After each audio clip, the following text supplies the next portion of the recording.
சற்று முன்னர் அர்ச்சுனாவை கொலை செய்ய முயற்சி. போலீஸ் நிலையத்துக்குள் பறந்த அர்ச்சுனா. அலுவலகம் சுற்றி வளைப்பு. கைதாகவுள்ள நபர்கள். மகிந்தவுக்கு கொழும்பு நண்பர் கொடுத்த இன்ப அதிர்ச்சி. வீட்டை விட்டு வெளியேறி புதிய வீட்டுக்குள் ரகசியமாக சென்றடைந்த மகிந்த தங்காலை வீட்டுக்கு சென்றோருக்கு பெரும் ஏமாற்றம். டிட்வா அனர்த்தத்தில் முழுமையாக வீடுகளையும் காணிகளையும் இழந்தவர்கள் தாம் விரும்பிய மாவட்டத்தில் குடியேற 1 கோடி ரூபாய் நிதி. அனுரவின் அடுத்த அதிரடி அறிவிப்பு. சுனாமி பேரவலத்தின் 21வது ஆண்டு நினைவு தினமன்று வவுனியாவில் அனுஷ்டிப்பு. உகண்டாவில் பதுக்கப்பட்டுள்ள ராஜபக்ஷர்களின் படம். அனுரவை சீண்டும் நாமல் ராஜபக்ஷ பணத்தை கொண்டு வர உதவுவதாகவும் நக்கல். மானிப்பாய் போலீசார் துரத்தி வந்த கார் மானிப்பாயில் கோர விபத்து. 3 படுகாயம். நேற்று முன்தினம் நடந்தது இதுதான். திருகோணமலை சேரனுவர போலீஸ் பிரிவுக்குட்பட்ட அதிசொகுசு பஸ் ஒன்று விபத்து. வெளியான காரணம். உடுத்துறை நினைவாலயத்தில் இடம்பெற்ற ஆழி பேரலையின் 21வது ஆண்டு நினைவேந்தல் நிகழ்வு. பலிகாமம் பிரதேச சபை உறுப்பினர்கள் 4 உட்பட சிலர் பாராளுமன்ற உறுப்பினர் வைத்தியர் அர்ச்சுனா ராமநாதனை கையடக்க தொலைபேசியில் அழைத்து கொலை மிரட்டல் விடுத்துள்ளதாக தெல்லிப்பள்ளி காவல்துறையில் புகார் அளிக்கப்பட்டுள்ளதாக காவல்துறை தலைமையகம் தெரிவித்துள்ளது. பாராளுமன்ற உறுப்பினர் அர்ச்சுனா ராமநாதன் 80/14 காங்கா சந்த்ராஜ சாலை மல்லாகம் என்ற முகவரியில் ஒரு கட்சி அலுவலகத்தை நடத்தி வருகிறார். மேலும் பாராளுமன்ற உறுப்பினரோ அல்லது உறவினர்களோ வெளியாட்களோ அந்த இடத்தில் வசிக்கவில்லை என்றும் பாராளுமன்ற உறுப்பினர் அர்ச்சுனா மீசாலை வடக்கு கொடிகாமம் பகுதியில் நிரந்தரமாக வசிப்பவர் என்றும் காவல்துறையினர் தெரிவிக்கின்றனர். கொலை அச்சுறுத்தல் விளைவாக அலுவலகத்திற்கு போலீஸ் பாதுகாப்பு வழங்கப்பட்டுள்ளது. நேற்று முன்தினம் பாராளுமன்ற உறுப்பினருக்கு 2 தொலைபேசி இலக்கங்களினூடாக கொலை அச்சுறுத்தல் விடுக்கப்பட்டுள்ளதாக 119 என்கின்ற அவசர அழைப்பு மையத்தினால் தெல்லிப்பளை போலீஸ் நிலைய பொறுப்பதிகாரிக்கு அறிவிக்கப்பட்டிருந்தது. அந்த அறிவித்தலின் பிரகாரம் நிலைய பொறுப்பதிகாரி மல்லாகம் காங்கேசந்துறை வீதியில் அமைந்துள்ள கட்சி அலுவலகத்துக்கு சென்று சோதனையிட்ட போது அங்கு எவரும் இருக்கவில்லை.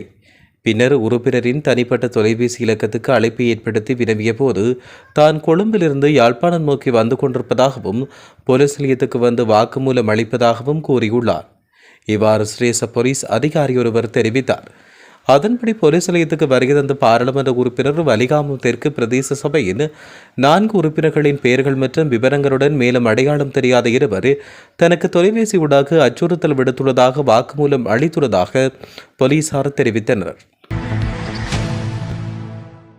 டிட்வா பேரிடரால் முழுமையாக வீடுகளையும் காணிகளையும் இழந்தவர்கள் தாம் விரும்பிய மாவட்டத்தில் குடியேற முடியும் என்று அரசாங்கம் அறிவித்துள்ளது.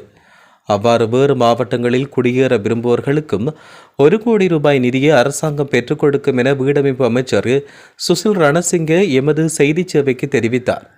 எனினும் உரிய நடைமுறைகளை பின்பற்றி காணி கொள்வனவு மற்றும் வீடமைப்பு பணிகளை குறித்த பயனாளர் முன்னெடுக்க வேண்டும் என்றும் அமைச்சர் இதன்போது குறிப்பிட்டார். இந்நடைமுறைகள் தொடர்பான இற்றைப்படுத்தப்படும் தரவுகள் சம்பந்தப்பட்ட அதிகாரிகளுக்கு சமர்ப்பிக்கப்படும் பட்சத்தில் பயனாளி தனக்கான நிதியை பெற்றுக்கொள்ள முடியும் என்றும் அமைச்சர் தெரிவித்தார். இந்நிலையில் அரசாங்கத்தினால் 2026ஆம் ஆண்டில் திட்டமிடப்பட்ட வீடமைப்பு திட்டமும் பேரிடருக்கு பின்னர் முன்னெடுக்கப்பட திட்டமிடப்பட்ட வீடமைப்பு நடவடிக்கையும் எதிர்வரும் 2026ஆம் ஆண்டு ஜனவரி மாதம் ஆரம்பிக்கப்பட உள்ளதாகவும் அமைச்சர் கூறினார். பூந்தோட்டத்தில் அமைந்துள்ள இலங்கையின் 1வது சுனாமி நினைவாலயத்தில் பூந்தோட்டம் நரசிங்கர் ஆலயத்தின் ஏற்பாட்டில் நினைவு கூறப்பட்டதோடு டிட்வா புயலில் பாதிக்கப்பட்டவர்களும் இதன்போது நினைவு கூறப்பட்டனர். வன்னி நாடாளுமன்ற உறுப்பினரும் பிரதி அமைச்சருமான உபாலி சமரசிங்கவால் சுனாமி பேரவலத்தில் உயிர் நீத்தவர்களுக்கான அஞ்சலி சுடர் ஏற்றப்பட்டதோடு டிட்வா சூறாவளியால் உயிரிழந்தவர்களுக்கான அஞ்சலி சுடரை வன்னி மாவட்ட நாடாளுமன்ற உறுப்பினர் சத்தியலிங்கம் ஏற்றி வைத்தார். இதனை அடுத்து 2 நிமிடம் மௌன அஞ்சலி செலுத்தப்பட்டதுடன் நினைவு தூவிக்கு மலர் மாலை மற்றும் மலர் அஞ்சலி செலுத்தப்பட்டது. இதேவேளை அங்கு கலந்து கொண்டிருந்தவர்களால் அஞ்சலி தீபம் ஏற்றப்பட்டிருந்தது. உகண்டாவில் ராஜபக்சர்களால் பதுக்கப்பட்டுள்ளதாக குற்றம் சாட்டப்பட்ட டொலரை அனுர அரசாங்கம் ஏன் இன்னும் மீட்கவில்லை என மொட்டு கட்சியின் நாடாளுமன்ற உறுப்பினர் நாமல் ராஜபக்ச கேள்வி எழுப்பியுள்ளார். ஊடகங்களுக்கு கருத்து வெளியிட்ட போதே அவர் மேற்கண்டவாறு தெரிவித்தார். அவர் மேலும் கருத்து தெரிவிக்கையில், ஜனாதிபதி அனுர தலைமையிலான அரசாங்கத்தினர் ராஜபக்சர்களின் நிதி உகண்டாவில் பதுக்கப்பட்டுள்ளது என்று தொடர்ச்சியாக கூறி வந்தனர். ஆனால் இதுவரை அந்த நிதியை மீட்கவில்லை. அரசாங்கத்தால் குறிப்பிடப்பட்ட நிதியை மீட்பதற்கு அனைத்து ஒத்துழைப்புகளையும் நாங்கள் வழங்குவோம். அந்த டொலரை மீட்பதற்கு பொருத்தமான காலமாகவும் இந்த காலம் அமைந்திருக்கிறது. இதற்காக சத்திய கடுதாசிகளை வழங்க தயாராக உள்ளேன். ஐக்கிய தேசிய கட்சியும் ஐக்கிய மக்கள் சக்தியும் இணைந்து செயல்படுவது அந்த இரண்டு கட்சிகளின் தனிப்பட்ட விருப்பம். ஆனால் நாட்டின் ஜனநாயகம் பேணப்படுவதற்கும் இந்த இணைவு அவசியமானது. இணைந்து செயல்பட வேண்டிய இடங்களில் எதிரணியாக நாமும் இணைந்து செயல்பட தயார் என்று நாமல் ராஜபக்ஷ தெரிவித்துள்ளார். முன்னாள் ஜனாதிபதி மஹிந்த ராஜபக்ஷ தற்பொழுது கொழும்பு துகேகொட பகுதியில் உள்ள வீடொன்றில் வாடகைக்கு தங்கியுள்ளதாக செய்திகள் வெளியாகியுள்ளன. முன்னாள் ஜனாதிபதிகளுக்குரிய உத்தியோகபூர்வ இல்ல வசதியை அரசாங்கம் ரத்து செய்த பிற்பாடு அதுவரை விஜயராமவில் உள்ள உத்தியோகபூர்வ இல்லத்தில் தங்கியிருந்த மஹிந்த ராஜபக்ஷ செப்டம்பர் மாதம் 11ஆம் தேதி வீட்டை விட்டு வெளியேறினார். தங்கல பகுதியில் உள்ள இல்லத்தில் வசித்து வந்த பின்னர் கடந்த வாரம் நுகிகொட பகுதியில் உள்ள வீடொன்றுக்கு அவர் திரும்பியுள்ளார். அரசியல் நடவடிக்கைகள் மற்றும் மருத்துவ வசதிகளை பெற்றுக்கொள்வதில் உள்ள எளிமையை கருத்தில் கொண்டு இந்த நடவடிக்கை எடுக்கப்பட்டுள்ளதாக தெரிவிக்கப்படுகிறது. குறித்த வீடு அவரது நண்பருக்கு சொந்தமானது என்றும் குத்தகை அடிப்படையில் வாங்கப்பட்டுள்ளதாகவும் செய்திகளில் தெரிவிக்கப்பட்டுள்ளது.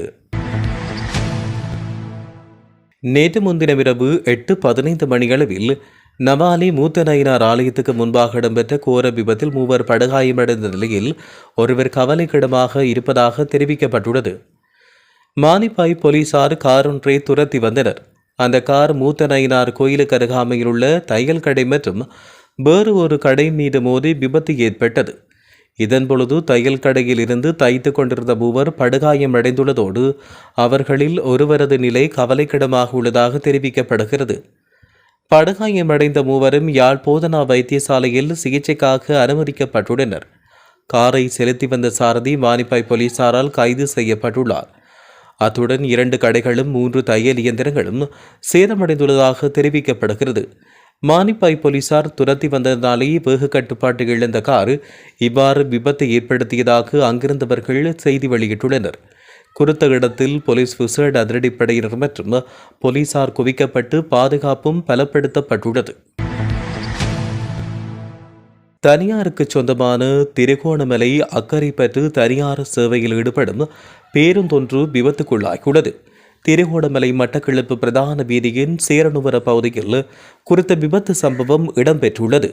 இதில் 10க்கும் மேற்பட்ட நபர்கள் காயமடைந்து வைத்தியசாலையில் அனுமதிக்கப்பட்டுள்ளனர். சம்பவம் தொடர்பில் மேலதிக விசாரணைகளை சேரனுவர போலீசார் மேற்கொண்டு வருவதாக தெரிவிக்கப்பட்டுள்ளது. 21வது ஆண்டு சுனாமி நினைவேந்தல் நிகழ்வு இன்று காலை உடுத்துறை சுனாமி நினைவாலயத்தில் நடைபெற்றது. சுனாமி நினைவேந்தல் குழுவின் ஏற்பாட்டில் இந்த நினைவேந்தல் நிகழ்வு முன்னெடுக்கப்பட்டது. இதன்பொழுது நினைவு தூபிக்கு மலர் மாலை அணிவித்து மலரஞ்சலி செலுத்தப்பட்டது. வடமராட்சி கிழக்கு பிரதேச செயலக தலைமை கிராம சேவையாளர் தோமஸ் ஜூட் மலர் மாலை அணிவித்து அஞ்சலி நிகழ்வை ஆரம்பித்து வைக்க, அதனைத் தொடர்ந்து வடமராட்சி கிழக்கு கடற்றொழிலாளர் கூட்டுறவு சங்க தலைவர் தங்கவேல் தங்கரூபன் உள்ளிட்ட அரசியல் பிரமுகர்கள் பொது அமைப்பின் பிரதிநிதிகள் மலர் மாலை அணிவித்து அஞ்சலி செலுத்தியிருந்தனர். பின்னர் தேசிய கொடியினை மிருதங்கணி போலீஸ் நிலைய பொறுப்பதிகாரி ஏற்றியதைத் தொடர்ந்து பொது ஈகைச்சுடரை வடமராட்சி கிழக்கு பிரதேச செயலக தலைமை கிராம சேவகர் தோமஸ் ஜூட் ஏற்றி வைக்க சம நேரத்தில் சுனாமியால் காவு கொள்ளப்பட்டவர்களுக்கு ஈகைச்சுடர் ஏற்றப்பட்டு அஞ்சலி செலுத்தப்பட்டது. சற்று முன்னர் அர்ச்சுனாவை கொலை செய்ய முயற்சி. போலீஸ் நிலையத்துக்குள் பறந்த அர்ச்சுனா. அலுவலகம் சுற்றி வளைப்பு. கைதாக உள்ள நபர்கள். மகிந்தவுக்கு கொழும்பு நண்பர் கொடுத்த இன்ப அதிர்ச்சி. வீட்டை விட்டு வெளியேறி புதிய வீட்டுக்குள் ரகசியமாக சென்றடைந்த மகிந்த தங்காலை வீட்டுக்கு சென்றோருக்கு பெரும் ஏமாற்றம். டிட்வா அனர்த்தத்தில் முழுமையாக வீடுகளையும் காணிகளையும் இழந்தவர்கள் தாம் விரும்பிய மாவட்டத்தில் குடியேற 1 கோடி ரூபாய் நிதி. அனுரவின் அடுத்த அதிரடி அறிவிப்பு. சுனாமி பேரவலத்தின் 21வது ஆண்டு நினைவு தினமன்று வவுனியாவில் அனுஷ்டிப்பு. உகண்டாவில் பதுக்கப்பட்டுள்ள ராஜபக்சர்களின் படம். அனுரவை சீண்டும் நாமல் ராஜபக்ஷ பணத்தை கொண்டு வர உதவுவதாகவும் நக்கல். மானிப்பாய் போலீசார் துரத்தி வந்த கார் மானிப்பாயில் கோர விபத்து, மூவர் படுகாயம். நேற்று முன்தினம் நடந்தது இதுதான். திருகோணமலை சேரனுவர போலீஸ் பிரிவுக்குட்பட்ட அதிசொகுசு பஸ் ஒன்று விபத்து, வெளியான காரணம். உடுத்துறை நினைவாலயத்தில் இடம்பெற்ற ஆழி பேரலையின் 21வது ஆண்டு நினைவேந்தல் நிகழ்வு.